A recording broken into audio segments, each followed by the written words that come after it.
Hi, welcome to the first in a series of SOMA educational haircutting videos.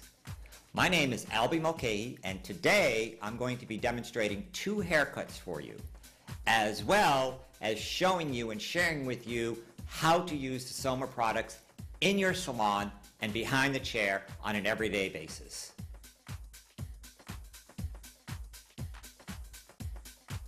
As we all know, the most important part of any haircut or shaping that we do in the salon is the preparation, starting with the cleansing.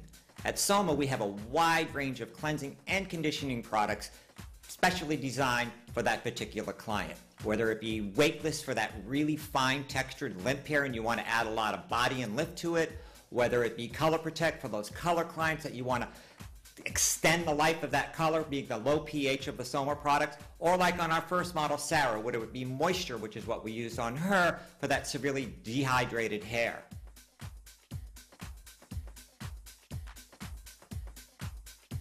The next step after cleansing that hair, of course, is conditioning.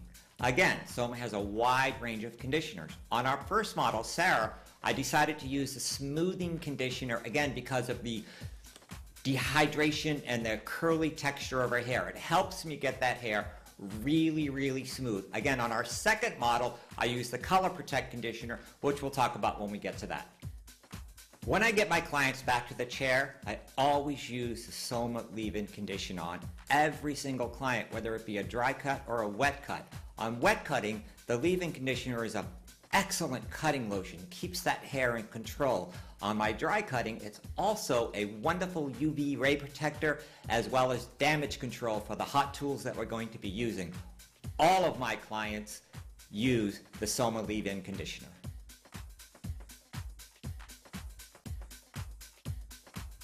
On Sarah, I applied gravity to her hair. I applied it on Sarah's hair dry. It can also be applied to wet hair to be blown out.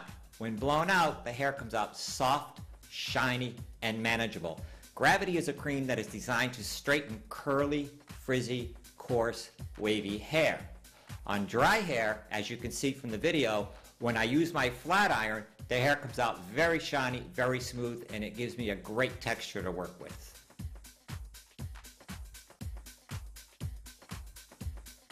Also on Sarah's hair, as you can see from the video, I'm spraying thermal protection spray on the hair. What it actually is, it's a volumizing spray, but I'm using it on dry hair with Sarah because it gives me that extra added heat protection from the hot irons that I'm using to straighten her hair. When applied to wet hair, it's a great volumizing product where when you blow it out, the hair comes out very full, and it just gives you that little added protection.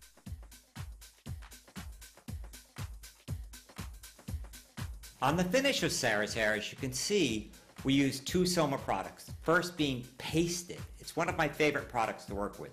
It gives you that separation process. As you can see in Sarah's hair in the finished product, there's a lot of shine in there and separation. Pasted is an amazing soft holding product that makes the hair extremely flexible. And again, the final touch is the SOMA finishing spray, an amazing product to finish off your amazing haircut.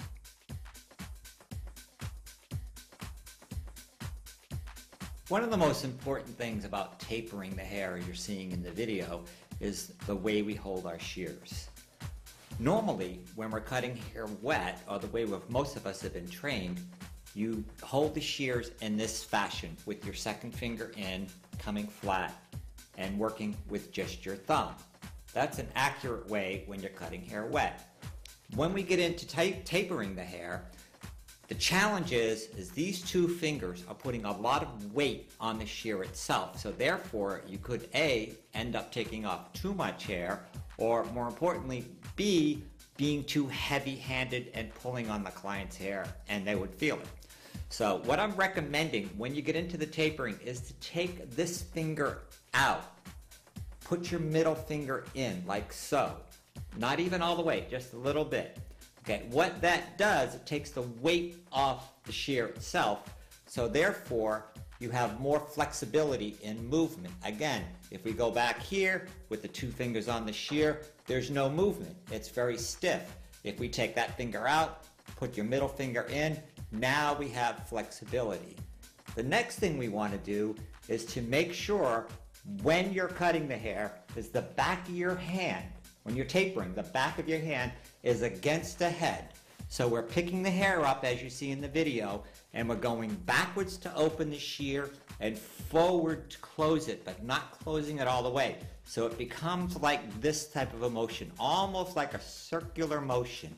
And you can see your wrist is moving as opposed to your whole arm.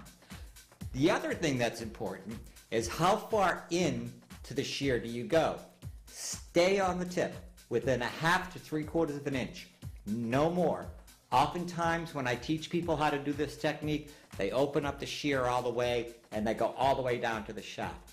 That's going to cut too much hair off and it's going to pull on the client. So again, the shear never closes. We pick the hair up, we go backwards to open, and we go forward to close in a circular motion just like this. In time, you pick up speed, as you can see in the video.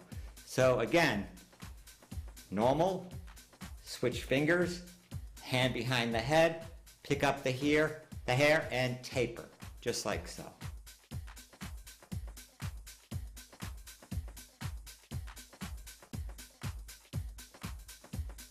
As you can see from the before picture on Sarah's hair, she has way too much hair for her small face and her small body.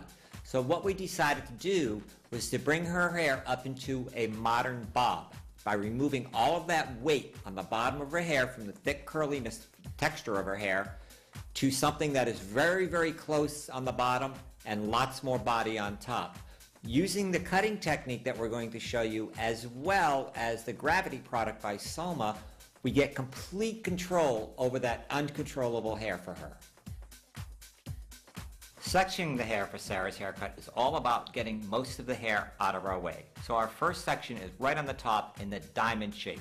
That's the first section we make and the last section we start cutting.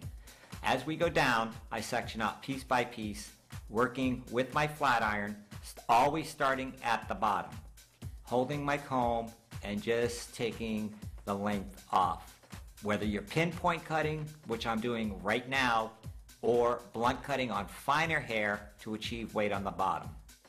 We'll take 1/4 inch sections as we go up, just making sure that you get a visual balance. With the velvet method of hair cutting, we're more concerned with visual balance as opposed to technical execution. Again, as you can see, the wave in Sarah's hair, even though she has the gravity in it, I put it on dry hair, I always spray the thermal spray on the hair as a protection from the heat. As the iron is running down the hair, you can see how smooth it gets and how shiny it is from using the thermal protection spray. Again, pinpointing in to achieve the shape, shorter in the middle, longer going to the outside. Making sure I get a precision accurate line. Taking each section down, bending the flat iron at the hair so I get a curved shape as opposed to just running the straight iron down the hair. I'll turn it to get a curve as it comes out.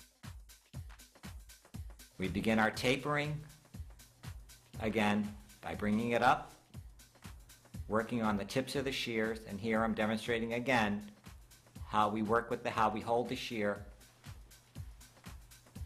switching fingers as you've seen previously, and tapering it out. With tapering, which is what we call it, the hair comes out shorter underneath and longer on top. So it gives you that curve in the hair, or the shape that we're trying to create. For the beginning of Sarah's haircut, I'm really only tapering in the center because that's where the majority of the hair is, as you can see. Again, pulling it up from the bottom. Start cutting and moving at the same time. As opposed to pulling the hair straight out from the head form and cutting it, we work as we go up. If at any point that I see I'm getting too much weight on the bottom of the hair, then I will go past the 90 degrees and bringing it up. Pulling the hair up and just cleaning. Very similar to cutting vertical, checking horizontal.